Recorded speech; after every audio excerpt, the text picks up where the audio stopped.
सुमन ज्यादा पढ़ी लिखी नहीं थी, पर वैसे वो बहुत होशियार थी। धामपुर शहर में उसकी ससुराल थी।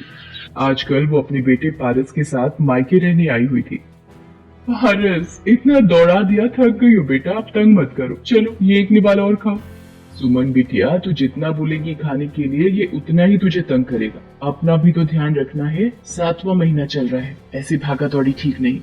क्या करूँ माँ, खाने के लिए इसके आगे पीछे ना भागूं तो ये पूरा दिन कुछ ना खाए। रुको माँ, शायद मेरा फोन बज रहा है। हेलो माँ जी, सब ठीक तो है? आप रो क्यों रही हो? क्या नितिन का एक्सीडेंट हो गया? कौन सा अस्पताल में है वो? मैं पहुंच रही हूँ। सुमन के पति नितिन का रोड एक्सीडेंट हो जाता है। सुमन अस्पताल पहुंचती है। सुमन बहू, डॉक्टर ने कहा है कि नितिन के पैरों में गहरे जख्म आए हैं। डॉक्टर, कुछ तो इलाज होगा। देखिए, अभी कुछ नहीं कहा जा सकता।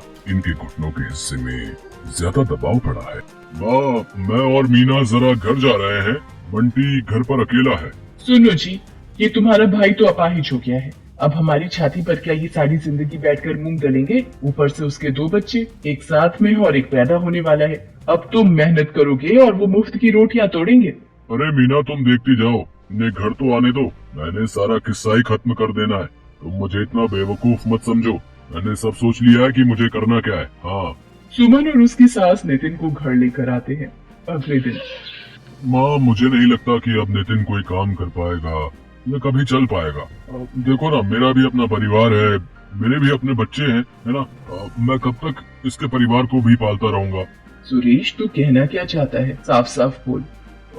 मैंने सोच लिया है, अब हम दोनों भाइयों को अलग अलग हो जाना चाहिए। हम दोनों भाइयों का कोई अपना मकान या अपनी दुकान तो है नहीं, किराए के घर में रहते हैं और किराए की ही दुकान है। मैं कब तक किराया भी भरूं और सबकी रोटी का भी इंतजाम करूं। नितिन, तू अब सुमन और अपने बच्चों के साथ दूसरे घर में रहने का इंतजाम कर ले। सुरेश, तुझे जरा सी भी शर्म नहीं आती? अपने छोटे भाई की मजबूरी का फायदा उठा रहा है। आज उसे जिंदगी ने अपाहिज बना दिया है तो तू उसको हर तरफ से लाचार बना रहा है।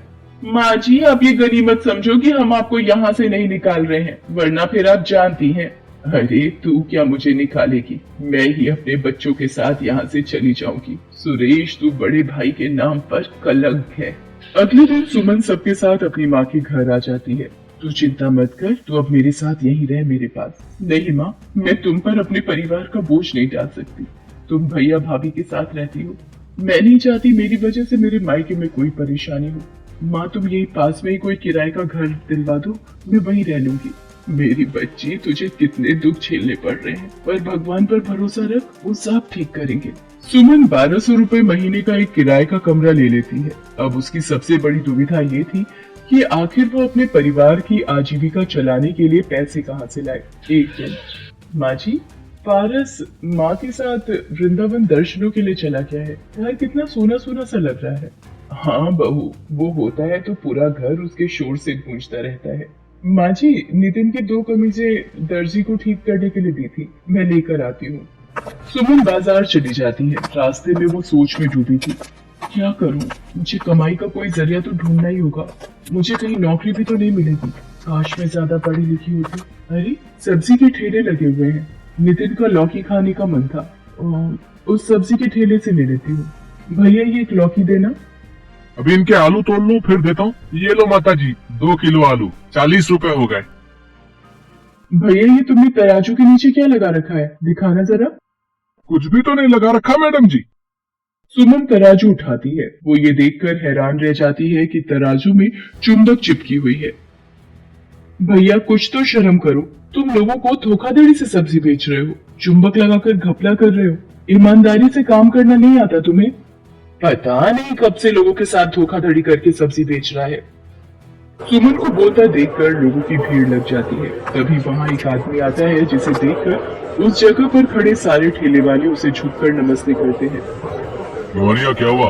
इतना शोर के साथ तेरे ठेले पर? ये सब्जी वाला लोगों को ठगता है। अपने तराजू में चुंबक लगाकर लोगों से धोखाधड़ी करके अपनी सब्जी बेचता है। तेरी इतनी हिम्मत हरिया कि तू मेरे इलाके में सब्जी का ठेला लगाता है और धोखाधड़ी करता है। मैं चाहूँ तो अभी तुझे यहाँ से हटा सकता हूँ। माफ कर दो सज्जन सेठ, आज के बाद कोई बेईमानी नहीं करूँगा। शराफत से सब्जी बेचूंगा। मेरे छोटे छोटे 4 बच्चे हैं, अगर मेरा कमाई का जरिया छिन गया तो वो भूखे मर जाएंगे। रहने दीजिए भाई साहब, इसे अपनी गलती का एहसास हो गया है। मैं जानती हूँ परिवार की परेशानियों का दर्द क्या होता है। बात करते करते सुमन की आंखें भर आती हैं। तभी चिंता से उसके दर्द शुरू हो जाता है। वहाँ आसपास में भीड़ लग जाती है। अरे इन बहन जी की तबीयत खराब हो रही है, लगता है इन्हें अस्पताल ले जाना पड़ेगा। सुमन के अचानक शायद चिंता और परेशानी से दर्द शुरू हो जाता है। सज्जन सेठ कुछ लोगों की मदद से सुमन को अस्पताल ले जाता है। सुमन रास्ते में ही अपने घर का पता सज्जन सेठ को बता देती है। सज्जन सेठ उसकी सास को अस्पताल बुला लेता है। सुमन को एक बेटी पैदा होती है। वहीं सज्जन सेठ को पता चलता है कि सुमन का पति नितिन अपाहिज है और वो बहुत ही दुखों से गुजर रही है। सज्जन सेठ, आज आपने बड़े भाई की तरह मेरी मदद की है। मैं आपका एहसान कभी नहीं भूलूंगी। इसमें एहसान की कोई बात नहीं है बहन, तुम मेरी अपनी बहन जैसी हो। सुमन घर आ जाती है। कुछ दिनों बाद सज्जन सेठ उसके घर आता है। सुमन बहन, तुम मुझे काम के लिए बोल रही थी? मेरे पास सब्जी की बहुत सी दुकानें हैं, पर संभालने वाला कोई नहीं। मैं चाहता हूँ मेरी मंडी में जितनी भी सब्जी की दुकानें हैं, उनका हिसाब और देखरेख अब से तुम रखो। मैं जानता हूँ तुम्हारी जगह ये काम और कोई ईमानदारी से नहीं कर सकता। माँ जी, नितिन देखो, भगवान ने सज्जन सेठ के रूप में एक भाई देकर हमारी कितनी मदद कर दी। सुमन की आंखों में खुशी के आंसू थे। वो अब कड़ी मेहनत से मंडी में जाकर सब्जियों का सारा हिसाब रखती। एक एक दुकानदार से जाकर पूछती और देखती कि सब कुछ ठीक से चल रहा है या नहीं। सज्जन सेठ भी सुमन की मेहनत को गौर करता था। सुमन के आ जाने से सज्जन सेठ का भी काम बहुत आसान हो गया था। अब सब कुछ ईमानदारी से चल रहा था। अब कोई भी सब्जी बेचने वाला दुकानदारी में घोटाला नहीं करता था। बहू, तुम बहुत मेहनती हो। तुम्हारी जैसी बहू पाकर मैं धन्य हो गई। अब तो नितिन भी थोड़ा थोड़ा ठीक हो रहा है। देखना, तुम्हारा प्रेम और भगवान के आशीर्वाद से वो भी जल्दी चलने लगेगा।